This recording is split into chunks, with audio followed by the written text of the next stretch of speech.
Munazza Shah. Jammu Kashmir PDP के सदर महबूबा मुफ्ती ने मरकजी वजीर दाखिला अमित शाह के उस बयान का खैर मकदम किया जिसमें उन्होंने आने वाले दिनों में जम्मू कश्मीर से अफस्पा को हटाने की बात कही है। महबूबा ने कहा कि उनकी पार्टी ने हमेशा अफस्पा की मनसूखी के लिए जदोजहद की। उन्होंने कहा कि यह महज जुमलाबाजी नहीं होनी चाहिए बल्कि मरकजी हुकूमत को इस सम्त में अमली कदम उठाने चाहिए। अफस्पा का रिवोकेशन है या सिविलियन एरिया से सिक्योरिटी फोर्सेस बाहर निकालने की बात है, बैरक्स में आर्मी को भेजने की बात है, ये जम्मू कश्मीर के लोगों की बहुत ही इम्पोर्टेंट डिमांड रही है और कई सालों से रही है और पीडीपी इसकी हर वक्त वकालत करती रही है। और यही वजह है कि जब हमने बीजेपी के साथ अलायंस किया तो उस अलायंस एजेंडा ऑफ अलायंस का ये बहुत बड़ा हिस्सा था कि जो ही जम्मू कश्मीर में हालात बेहतर हो जाते हैं अफस्पा को भी खत्म किया जाना चाहिए और सिक्योरिटी फोर्सेस को भी सिविलियन एरियाज से बाहर निकालना चाहिए।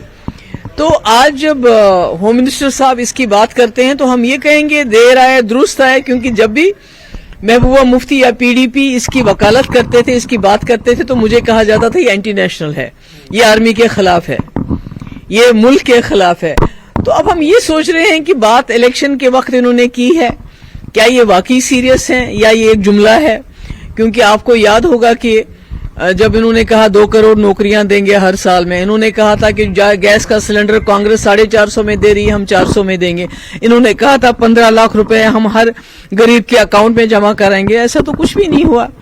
और इस वक्त मैं समझती हूं कि अगर वाकई अमित शाह साहब सीरियस हैं, ये करना चाहते हैं, क्योंकि हमने कई एरियाज ने, मुफ्ती साहब ने अपने एरिया में जैसे अनंतनाग का हाई ग्राउंड है, टट्टू ग्राउंड है, हमने कोशिश की थी कि जहां आर्मी की जरूरत नहीं है वहां से उनको निकाल के बैरक्स में वापस भेजा जाए। अगर वो वाकई अमित शाह साहब सीरियस हैं तो आप जानते हैं 2019 के बाद हमारे हजारों के तादाद में हमारे लोग न सिर्फ जम्मू कश्मीर के जेलों में बल्कि जम्मू कश्मीर के बाहर की जेलों में बहुत ही अजाब में हैं। उनके खिलाफ कोई चार्जेस फाइल नहीं किए गए हैं, उनका जो अदालती कार्रवाई शुरू नहीं हो रही है, बहुत सारे लोग उसमें बीमार हैं, गरीबों के बच्चे हैं ये। तो अगर वो चाहते हैं कि जम्मू कश्मीर के लोगों को जो उन्हें जख्म दिए कुछ उसमें मरहम हो जाए, तो सबसे पहले कितने जर्नलिस्ट हमारे बंद हैं, तो कम से कम पहले उनको रिलीज कर दें जिनके खिलाफ कोई चार्जेस नहीं है, जिनकी कार्रवाई नहीं हुई, जिनका कोई इल्जाम उनके खिलाफ साबित नहीं हो। तो हम सोचें ये सच बोल रहे हैं, अदरवाइज तो ये जुमला लगता है। नेशनल कॉन्फ्रेंस के नायब सदर उमर अब्दुल्ला ने इल्जाम लगाया कि साबिक army chief general VK Singh जो अब वजीर हैं, उन्होंने उनके दौरे हुकूमत में अफस्पा को हटाने को सबटाज किया। उमर ने कहा कि अमित शाह को आज अफस्पा याद आ रहा है जबकि वो 2011 से अफस्पा हटाने की कोशिश कर रहे हैं। उमर ने कहा कि वीके सिंह से सवाल किया जाए कि उन्होंने अफस्पा को हटाने की इजाजत क्यों नहीं दी। उमर ने कहा कि वो उस वक्त वज़ीर आला थे। को अफस्पा याद आया, 10 साल हो गए इनकी हुकूमत को, आज 2011 से मैंने वज़ीर आला के तौर पे ये लड़ाई लड़ी कि जम्मू कश्मीर से अब अफस्पा हटाने का काम होना चाहिए। उसकी मुखालफत कहां हुई? अमित शाह साहब आप ही के साथ मंत्री बने हुए हैं आजकल, अगले 2 महीने तक, क्योंकि इस बार उनको आपने टिकट नहीं दी। जनरल वीके सिंह साहब वो चीफ ऑफ आर्मी स्टाफ थे जब मैं वजीर आला था, उनको जरा बुला के पूछिए उस वक्त अफस्पा हटाने पे उन्होंने रोक क्यों लगाई, उन्होंने उसको सैबोटाज क्यों किया, उन्होंने क्यों कहा उस वक्त कि आर्मी ये नहीं मानेगी। आज आप लोगों को झांसा दे रहे हो कि आप अफस्पा हटाओगे। ना, अफस्पा तो हम बाद में देखेंगे। मैं कहता हूं फिलहाल आप जरा हाईवे पे हमारा चलना ही आसान करिए, हम उसके लिए आपका शुक्रिया करेंगे ना। अफस्पा हटाने तो दूर की बात, पहले ये कॉन्वॉय के चलने के दौर पे जब हमारी गाड़ियों पे ये झंडे बरसाते हैं, जब हमें ये काले काले झंडे दिखाते हैं, जब हमारी गाड़ियों को ये सड़क से उतारते हैं, खुदारा कम से कम उस पर आप रोक लगाइए, फिर हम मान के चलेंगे कि आप अफस्पा हटाने की जो है ये उम्मीद लगाए बैठे हैं। यहां जो पकड़ दकड़ का सिलसिला चलता है, कितने सारे हमारे नौजवान आज भी जेल में हैं, इस रियासत से बाहर, उनको वापस लाने का काम करिए, उनको छोड़ने का काम करिए। और ये जो नया सिलसिला आपने शुरू किया है, NIP पसंद लीडरों के बच्चों को, पोतों को, पोतियों को, उनसे अखबारों में इश्तिहार लगवाना, किस लिए? बिल्कुल वही दौर आप शुरू कर रहे हो जिसका हमने भी खामियाजा भुगता है। 90 के बाद जिस तरह नेशनल कॉन्फ्रेंस के वर्करों को, कांग्रेस के वर्करों को बुला के मुझे कहा जाता था कि अखबार में आप इश्तिहार निकालो कि अब आप सियासत से कुछ नहीं कर, आपका लेना देना नहीं होगा। और मेरे साथी, चाहे वो ब्लॉक प्रेसिडेंट हो, हल्का प्रेसिडेंट हो, वर्कर हो, वो अपनी जान बचाने के लिए अखबारों में इश्तिहार निकालते थे कि अब हमारा नेशनल कॉन्फ्रेंस से कोई लेना देना नहीं है, हम सियासत छोड़ रहे हैं। लेकिन दिल उनका नेशनल कॉन्फ्रेंस ही रहा था। उधमपुर सीट से बीजेपी उम्मीदवार डॉक्टर जितेंद्र सिंह ने कठुआ में इंतखाबी रैली से खिताब किया। उन्होंने कहा कि कांग्रेस ने गरीबों पर जुल्म किया। अफस्पा के हवाले से सिंह ने कहा कि वज़ीर दाखिला मुल्क के मफाद में मुनासिब फैसले करते हैं। बनोती में साबिक वजीर राजीव जसरोटिया की जानिब से जलसे आम का एहतमाम किया गया था। जितेंद्र सिंह ने कहा कि मोदी हुकूमत में खवातीन समेत नौजवानों को बाइख्तियार बनाने का काम किया है। उन्होंने कठुआ के नुमाइंदों ने आज तक इसकी तरक्की नहीं होने दी, लेकिन मोदी हुकूमत ने हर जगह तरक्की के नए रास्ते खोल दिए हैं। एक तरफ मोदी जी हैं जिन्होंने घर घर जाकर के गैस के सिलेंडर दिए, महिलाओं के जीवन में परिवर्तन लाया, उनकी जीवन की दशा बदल दी, उनको स्वास्थ्य भी दिया, सुविधा भी दी, सम्मान भी दिया, उनके लिए टॉयलेट बनाए। और दूसरी तरफ ये कांग्रेसी नेता जिनको घूस देने के लिए परिवारों को अपने घर के सिलेंडर बेचने पड़े। एक तरफ मोदी जी जिनके मंत्री परिषद में 10 वर्ष में किसी भी सदस्य पर भ्रष्टाचार का आरोप नहीं आया, और दूसरी तरफ ये कांग्रेसी नेता, शायद ही कोई ऐसा हो जो एक आध बार जेल होकर के ना आया, लेकिन हमारा भी उसमें योगदान रहे। जिस तरह से पिछली बार हम रिकॉर्ड जीत करके आए थे, इस बार हमारा मुकाबला स्वयं हमारे साथ है, क्योंकि विरोधी कोई नहीं है। हमारी परीक्षा हमारे अपने साथ है।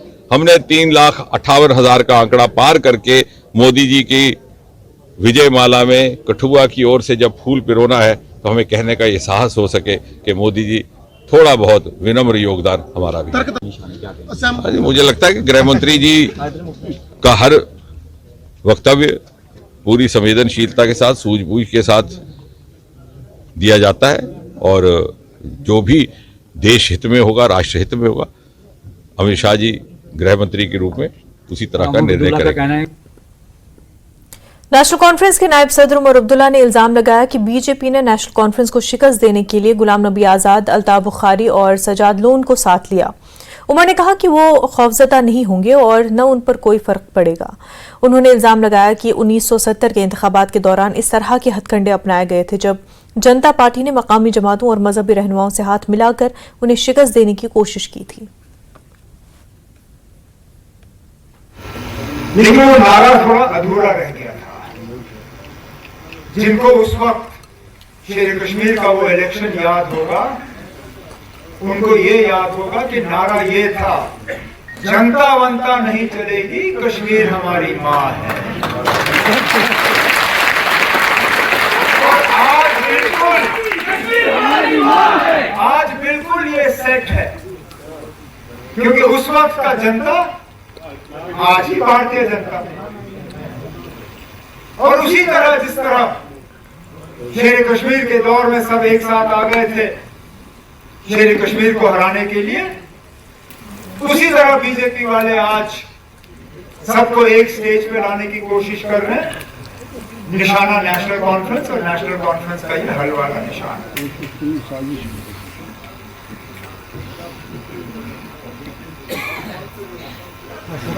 हकीकत यह है कि वो इस गलतफहमी में है कि अगर वो कहीं डोडा के किसी लीडर को, मीरा कदल के लीडर को, कुपवाड़ा के लीडर को एक स्टेज पे लाएंगे तो हमें घबराहट होगी, यहां परेशान हो जाएंगे।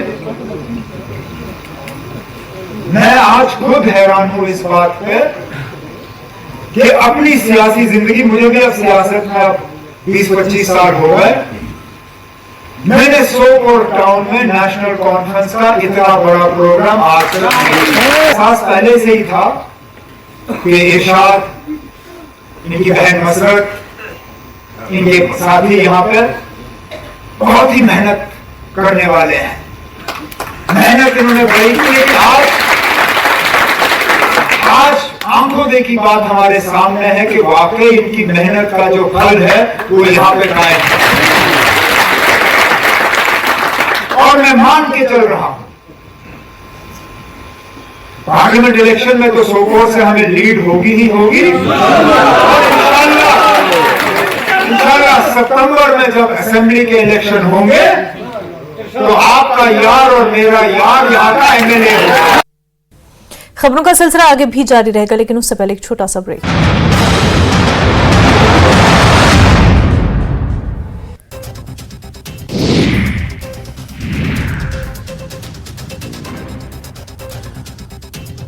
भारतीय जनता पार्टी किसान मोर्चा के उपाध्यक्ष अब्दुल रशीद खान ने आफ्सपा को हटाने का विचार करने के अमित शाह के बयान का किया स्वागत। कहा, जब जम्मू कश्मीर में हालात सामान्य हो रहे हैं तो आफ्सपा हटाना होगा बेहतर। जम्मू कश्मीर वक्फ बोर्ड के अध्यक्ष डॉक्टर सैयद रक्षा अंद्राबी ने आफ्सपा को हटाने पर वादी में मौसम बहार के आगाज के साथ ही सयाह सरसों के दिलफरीब खेतों का मुशाहिदा करने के लिए जोक दर जोक आ रहे हैं। सरसों के खेतों ने जिला गांदरबल में दिही मंजरनामे को एक सुनहरे मंजर में बदल दिया है, जो कि दिलकश फूलों से मजीन है।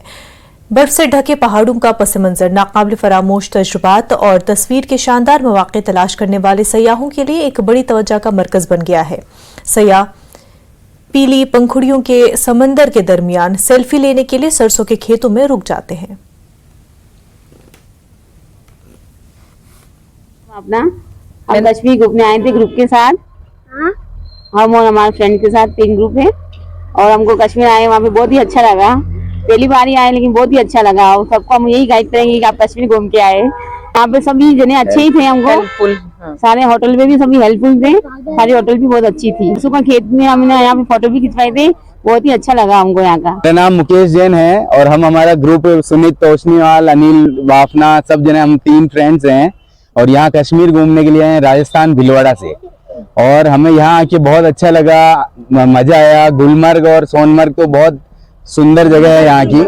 और सभी लोगों से मेरा यही है निवेदन कि यहाँ आइए, घूमिए और बहुत अच्छा माहौल है यहाँ पे। और यहाँ जो पार्लिमानी इंतखाबात के सिलसिले में जिला कुलगाम में भी तैयारियां जारी हैं। स्वीप के तहत मुख्तलिफ सरकारी और गैर सरकारी इदारों में लोगों को वोट की अहमियत के हवाले से जानकारी दी जा रही है। District election officer Kulgam Athar Aamir Shafiq Khan ने स्वीप की एक मोबाइल गाड़ी को झंडी दिखाकर रवाना किया।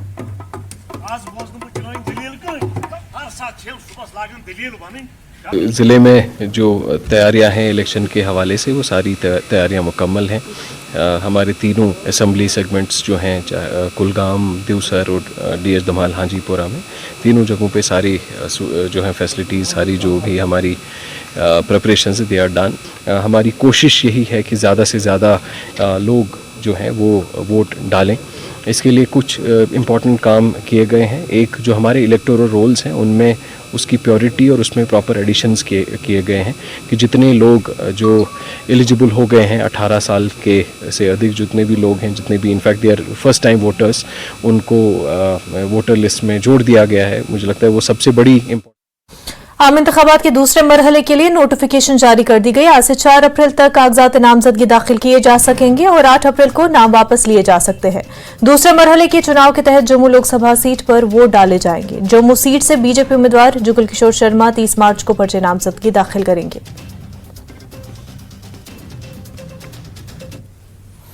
कुंजर के बनगाम में चोरों ने रात के दौरान निसार अहमद डार के घर पर चोरी की और लाखों रुपए मालियत के मवेशी उड़ा लिए। उनमें कई भेड़, गाय और बैल भी शामिल है। चोरों ने गांव खाने की दीवार तोड़ दी और मवेशियों को लेकर फरार हो गए।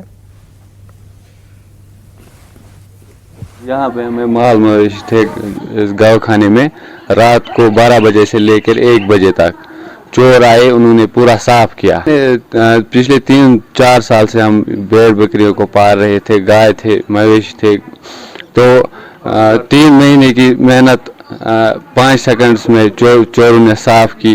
अब हम अपील करते हैं यहाँ के आम बरादरी से कि चौकन्ना रहे इन चोरों से, कि किसी को इनके बारे में इतला मिले, ज़रा सा भी शक हो, नज़दीकी पुलिस स्टेशन को इतला करे, ताकि कुंजर स्टेशन को इतला करे ताकि हम इनको पकड़ सकें। यम तीर रचान यम बच हम ज़्यादातर कर तीरन सतनी तो रोद किस आय कम तान जमा हम अमिस गुपन जाए पट ये सान लग भग 2 लक्षन माल अमिस खानदर बचस अमिस तमे खतर माल ओनमुत अमिस नुक रोद किस यह लूट अमिस कह सहारा अम बगैर यह बिचार कर ज़्यादातर तो यह पान मजूर पेश अथ ज्यादा कर रोद किस आय नियास गुपन जाए पट तो जबरदस्त गो अमिस नुकसान अमिस गह मुआवजा यून दिन बे गह मेहरबानी पुलिस आव पुलिस कोर वेरिफिकेशन मगर पुलिस अपील करान तम हेकन कह रोल अदा कर तम गसन फटोफट इन चोरन यह सा ये गिरफ्तार करें। तो सर यहाँ पे हमें चोरी हुई है, मतलब पहले ही हम जब सोए हुए थे तो पता ही नहीं चला कैसे चोरी हुई। मतलब जो चोर आए वो होता है ना इनका बनाए वो शीप का वो शर्ट वर्ड वो उन्होंने फाड़ दिया और वहीं से निकाले वो बेड और वो दो गाय। हम चाहते हैं हमें कोई ऐसी इस पे तहकीकात करे जो SHO साहब है यहाँ पे। डायरेक्टर हॉर्टिकल्चर कश्मीर ज़हूर अहमद भट्ट ने त्राल में हाई डेंसिटी नर्सरी का इफ्तिताह किया। चीफ हॉर्टिकल्चर अफसर पुलवामा जावेद अहमद भट्ट, HDO त्राल गौहर अहमद डार और दीगर ओहदेदार भी मौजूद थे। डायरेक्टर ने बताया कि इस नर्सरी से त्राल के मेवा उगाने वाले किसानों को काफ़ी फ़ायदा मिलेगा। उन्हें ग्राफ्टिंग के लिए मुख्तलिफ अक़साम के पेवन भी हासिल होंगे, उनसे वो अपने बागात में नई अक़साम लगा सकते हैं। अच्छी खासी ज़मीन थी जिसकी एलिवेशन भी ठीक है और बाग के लिए भी ठीक है, तो हम उम्मीद करते हैं कि ये जो बाग है ये एक बिल्कुल एक डेमोन्स्ट्रेशन प्लॉट इस इलाके के लिए होगा ताकि और लोगों को भी इसकी तरफ राग़िब करने में हमें हमारी मदद मिलेगी। इस बाग से नहीं, इसमें इसके अलावा भी यहाँ काफ़ी बाग बने हैं हाई डेंसिटी में, लेकिन जो पब्लिक सेक्टर में यहाँ ये हमारी अपनी ज़मीन थी हॉर्टिकल्चर की, तो इसको हमने डेवलप किया। तो इससे फ़ायदा यह होगा कि एक तो डेमोन्स्ट्रेशन प्लॉट भी लोग आएंगे, इनको ईजी है, एक्सेस भी मिलेगी, यहाँ से उनको ग्राफ्ट भी मिलेगा। और हमने कुछ नई वेराइटीज़ इसमें इंट्रोड्यूस की हैं जिनका मार्केट वैल्यू काफ़ी ठीक है, जिनकी आज काफ़ी डिमांड है, खासकर इसका गालाज की। तो साथ साथ में उसके पॉलिनाइजर्स भी नए लगाए हैं। तो आप देख रहे हो कि इस बाग में आपका लेआउट भी बढ़िया है और इसका लैंड डेवलप भी काफ़ी अच्छी खासी हुई है और ये बस अड़ी के नज़दीक भी है, लोगों का आना जाना काफ़ी यहाँ रहता है। तो लोग भद्रवाह के जलगा पंचायत में त्राबी के लोगों के जरिए 2018 में अपने क़याम के बाद से ही मुनासिब रोड कनेक्टिविटी से महरूम है। लोगों ने ब्लॉक डिपार्टमेंट के खिलाफ जबरदस्त एहतजाज किया। उनका कहना था कि जलगा के त्राबी गांव में ब्लॉक महकमा मुनासिब सड़क राब्ता कायम करने में नाकाम हुआ है। गांव वालों ने इंतजामिया को धमकी दी कि अगर इंतजामिया त्राबी गांव में मुनासिब सड़क राब्ता फराहम करने में नाकाम रही तो वो आइंदा लोकसभा इलेक्शन में हिस्सा नहीं लेंगे। 70-75 साल में इसके लिए कोई रोड नहीं बनाई गई सरकार की तरफ से। हमारी एट लास्ट में हमको क्या करना पड़ा कि हमको सेल्फ कंट्रीब्यूशन से अपनी ज़मीनें काट के 720 मीटर की एक रोड हमने जो है गांव तक पहुंचाई। और हमने डिस्ट्रिक्ट एडमिनिस्ट्रेशन से हमारे DC साहब यहाँ पब्लिक दरबार के लिए आए थे, महाजन साहब, उनसे रिक्वेस्ट की और उन्होंने हमको इसकी सरफेस बेटरमेंट के लिए कहा कि एक एस्टिमेट भेजिए। हमने एस्टिमेट भेजा, उसके अगेंस्ट उन्होंने 12 लाख रुपये की फंडिंग जो है इस रोड के लिए की कि इसकी सरफेस बेटरमेंट हो। लेकिन 16 अगस्त 2023 को अलॉटमेंट लेने के बावजूद भी ठेकेदार साहब ने अभी भी 20% से ज़्यादा काम या 30% से ज़्यादा काम अलॉटेड वर्क से नहीं किया है। तो आज जब फाइनेंशियल ईयर ख़त्म हो रहा तो एकदम से ठेकेदार साहब, जब हमने बहुत ज़्यादा अप्रोच की, बहुत ज़्यादा हमने डिपार्टमेंट को तंग किया, तो एकदम से हरकत में आ गए और लिपापोती का काम शुरू कर दिया, जो हम होने नहीं देंगे। तो इसलिए हमें मतलब डिपार्टमेंट से मतलब नाराज़ हैं। तो सब डिपार्टमेंट की गलती है जो इस पे एक्शन नहीं ले रहे रोड पे। तो इसलिए हम हमारे मतलब बोर्ड मांगने आएंगे तो हम किसी को बोर्ड नहीं देंगे। जब तक हमारी रोड ठीक नहीं होगी तब तक हम बोर्ड नहीं देंगे। रोड मिलेगी जनाब होता वोट भी मिलेंगे, अगर रोड नहीं मिलेगी तो वोट बंद हो जाएंगे। हम इस मुल्क के रहने वाले कोई बाहर के नहीं, सारी दुनिया को जो गाड़ी मिली हर इलाके में हर गाँव में, ट्रैफिक क्यों नहीं। फिलहाल इतना ही, पर आप बने रहे न्यूज़ 18 जम्मू कश्मीर लद्दाख हिमाचल के साथ। आदाब।